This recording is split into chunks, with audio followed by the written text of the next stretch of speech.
SHF सुमन Harish flora, सबको शायद नाम मालूम नहीं होगा, पर मैं इसका क्लैरिफिकेशन कर देता हूँ। ये सबका शॉर्ट फॉर्म होता है ना, सुमन हरीश बेटी फ्लोरा, तो इन्हें अपने नाम पर रख लिया SHF। तो मैं इनका आभार व्यक्त करता हूँ और इनका धन्यवाद भी करता हूँ कि एक अच्छी कॉलोनी इन्होंने फरूखनगर इलाके में बनाई।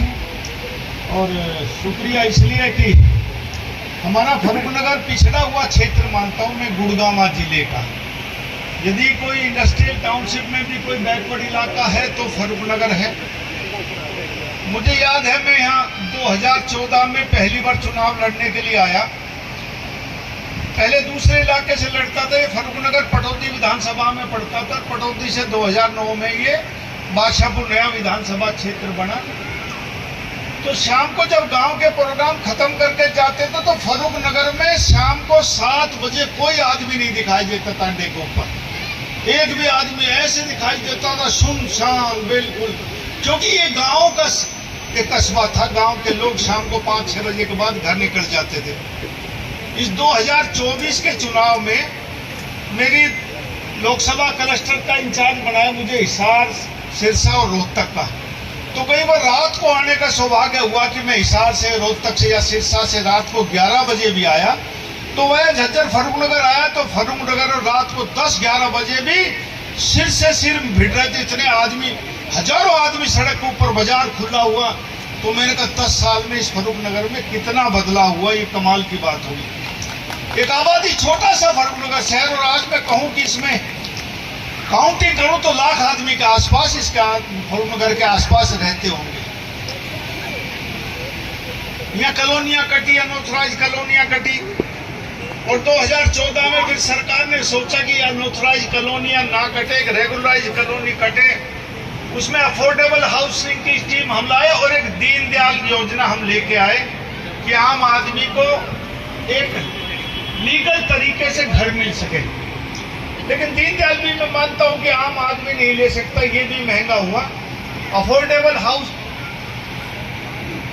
ज्यादा सूटेबल रहे गरीब आदमियों के लिए। अब नई नई योजना, नई फिर सरकार तीसरी बार बने कोई और योजना लेकर आएंगे, लेकिन फरूखनगर वासियों के लिए, क्योंकि ये रिलायंस का MET आ गया,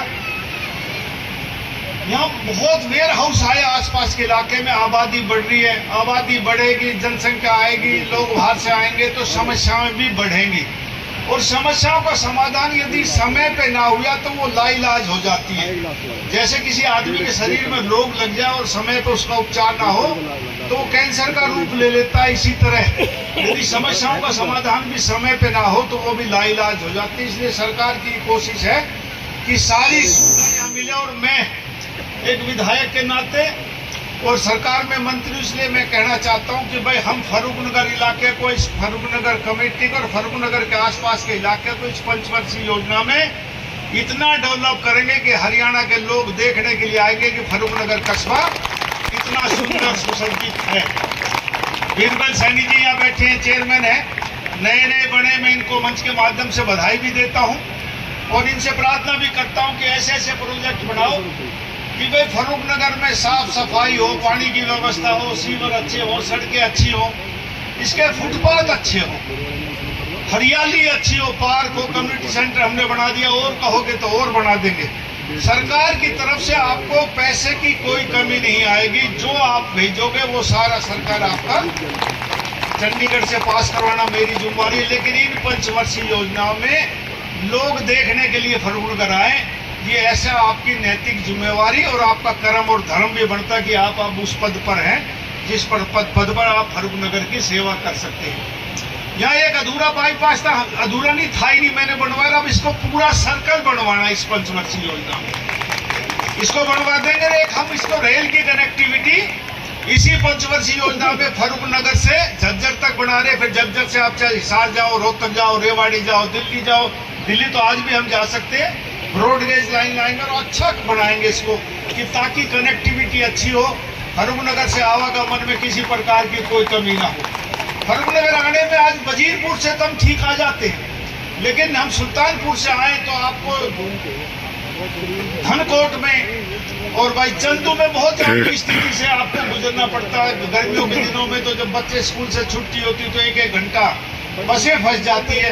मैं बहुत जल्दी एक इसका फरूखनगर का बाईपास के साथ साथ चंदू का बाईपास और धनकोट का भी बाईपास इसके भी बनाने की कोशिश कर रहा हूं कि इसी साल में उसकी शुरुआत हो जाए। 2025 में 26 तक वो बन के तैयार हो जाए। ऐसे बहुत से काम है फरूखनगर में जो हमने इस पंचवर्षीय योजना में करने, और मैं कह के जाता हूं कि आने वाले 5 सालों के बाद लोग फरूखनगर में देखने आएंगे।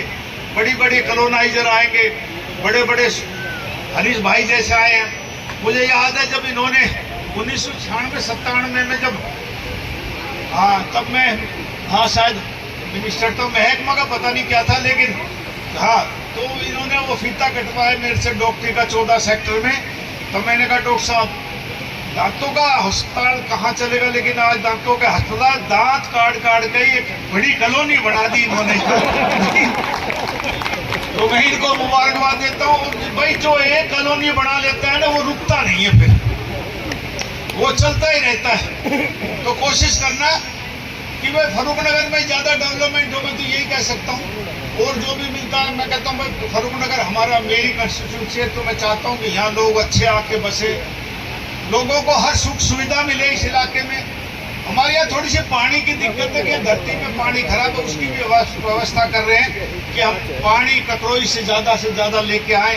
हमने अभी 2-2.5 करोड़ रुपए मंजूर कराए पाइपलाइन के थ्रू, क्योंकि जब नहर से आता है तो पानी गर्मियों में तोड़ लेते हैं बीच में। अभी मंजूर किया इसी बजट में, तो पाइपों के थ्रू पानी आएगा ताकि सीधा पानी एक भी लीटर खराब ना हो, सीधा यहाँ उस वाटर टैंक में आ जाए।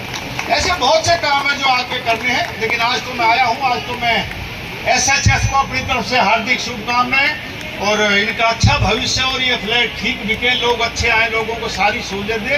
मैं अपनी तरफ से इनको बहुत बहुत हार्दिक शुभकामनाएं और मुबारकबाद देता हूँ और उम्मीद करता हूँ कि यहाँ जो लोग रहेंगे उनको हर प्रकार की सुविधाएं उपलब्ध कराएंगे। सरकार की तरफ से हम सारी सुविधाएं देने की कोशिश करेंगे। आपका बहुत बहुत आभार, बहुत बहुत अभिनंदन। जय हिंद, नमस्कार।